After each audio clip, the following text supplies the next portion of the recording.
Hi, Max Brantley with the Arkansas Times on Thursday, July the 13th. I guess the big news today has Arkansas impact for sure. Comes out of Washington.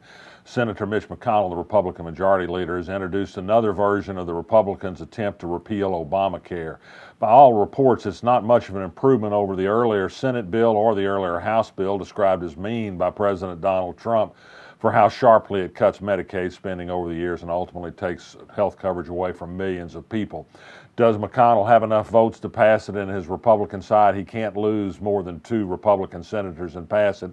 There's some indication the Washington Post says that he still doesn't have those on board, although Nevada Senator Dean Heller, who faces a re-election fight and has been wavering in the past, seems to be leaning perhaps toward passage of this bill. It's uncertain, but 2 Republican senators have an alternative.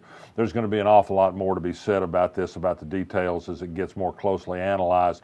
I will say that as of yet, Senators Tom Cotton and John Bozeman of Arkansas, who've both been missing in action on this debate, remain missing in action. Unusual for Tom Cotton, who usually is not reticent about speaking. Metroplan, the regional council of governments that does planning for Central Arkansas, released its annual report today, and it was kind of sobering news. It says the population growth in the central part of the state is as low as it's been in something like 30 years. Construction of single-family and multi-family housing is not robust. The retail sector is in terrible condition because of internet competition and relocation to suburban cities where a lot of people are moving. This year's report focused on commuting, and they found, interestingly enough, that people in Central Arkansas have a shorter drive time on average than most people in the country for their commutes. And despite less time on the road, they drive more miles on average than other people. So you have to wonder if we really need to spend $1 billion widening that concrete gulch of a freeway through downtown Little Rock to shave a minute or 2 off the distance people are driving home to Cabot, particularly since a lot of those people aren't coming in the first place. They're finding jobs closer to home. Imagine that.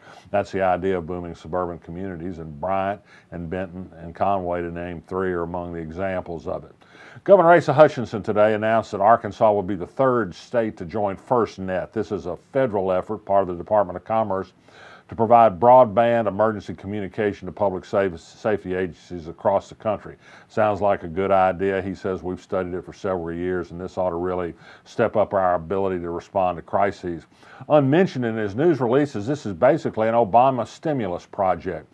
The $7 billion that was provided to set up this system, which AT&T won a contract that included money and telecom spectrum to do the work.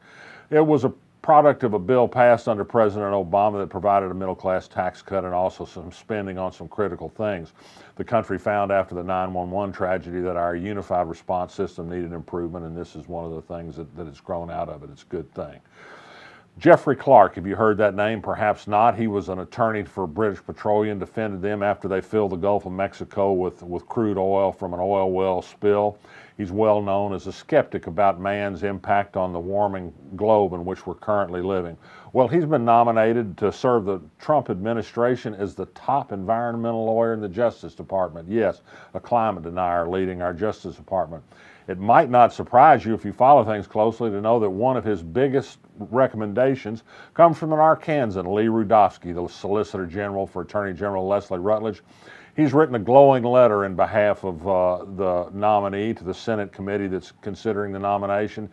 Says that Jeffrey Clark understands how states sometimes have different circumstances. Yes, we believe in the interest of commerce that a little polluted water and air is okay, and it doesn't make me feel a whole lot better to say Lee Rudofsky, the top legal officer in Arkansas after the Attorney General, thinks they've got a man who looks at things just the same way, about to be in charge of federal law on environment. Well, there you go.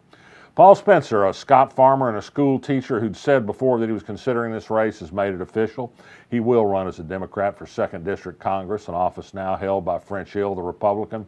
Healthcare and French Hill's bad vote on a very bad health bill that even Donald Trump called mean will be an issue. So will money in politics. Spencer says he won't take any PAC money, only individual contributions. He's been an ethics crusader. Another political announcement today, Barry Hyde, who's been county judge in Pulaski County here in Little Rock for 2 terms, says he's going to run for a 3rd term. And here's some more political news to ponder. Americans for Prosperity's Arkansas chapter.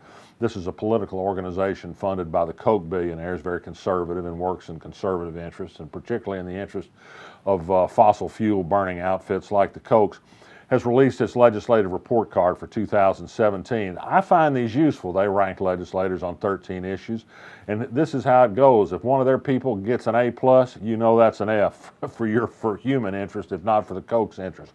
My own legislator, for example, rated a solid F. It wasn't an F+. He didn't have a perfect record on the wrong side from the Kochs, but it looked pretty good to me. He was for progressive taxation against giving away public money to private schools. He wanted to protect health care for poor people and favored a number of other progressive measures, and also opposed this effort to make it impossible to sue doctors, hospitals, and nursing homes for malpractice, abuse, and neglect. For me, that's an A. To the Kochs, that's an F. It's useful. And speaking of rating groups, another group that you can take their ratings to the bank in reverse order is the Family Council of Arkansas, the religious right group. I'm thinking about them because they've been distributing some pretty dishonest material lately, saying that a group of anti-abortion bills passed in the legislature were not anti-abortion bills, really. They were pro-woman bills. What a joke. Among other things, they effectively require a woman to get the approval of a rapist to get an abortion. That is because one bill says that you got to have a biological father's approval for how you dispose of fetal remains after an abortion, even one that occurs very early in the first or second week of pregnancy through a miscarriage caused by pharmaceuticals. This is pro-woman? I don't think so. The subject is on my mind because the ACLU and others are challenging these laws in a federal lawsuit. A hearing on that begins just about as I'm recording this. Check the Arkansas blog later today for a report from Leslie Newell Peacock, who'll be in the courtroom. Wish I had some happy news to report. All I can say is resist. I'm Max Brantley. I'll be back tomorrow.